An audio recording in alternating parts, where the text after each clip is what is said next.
કોઈ પણ સંબંધો ક્યારેક તૂટે છે ને, અત્યારે બે વ્યક્તિઓના કારણે નહીં, 4-5 વ્યક્તિઓ સાથે મળે જ ને એટલે સંબંધ તૂટે છે.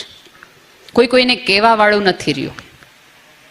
કોઈ વ્યક્તિ કંઈક જતું કરે ને એટલે એક વ્યક્તિ બેકગ્રાઉન્ડમાં એવું કહે છે, જતું કરવાને એમ કહે છે કે જો હું સહન નહીં કરવાનું, આજે તો સાંભળી લઈશ તો તારે આજીવન સાંભળવું પડશે.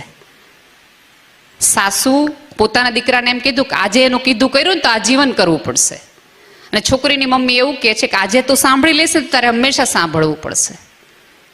આ બંને પક્ષોને વિનંતી છે કે તમારા બાળકો, તમારા સંતાનો મોટા થઈ ગયા હતા, ભારત સરકારે એમને મત આપવાનો અધિકાર આપ્યો હતો, લગ્ન કરવાનો અધિકાર આપ્યો હતો, એટલે એમને બંનેને ખબર છે કે અમારે કોના બેકગ્રાઉન્ડમાં કેટલું જાવ.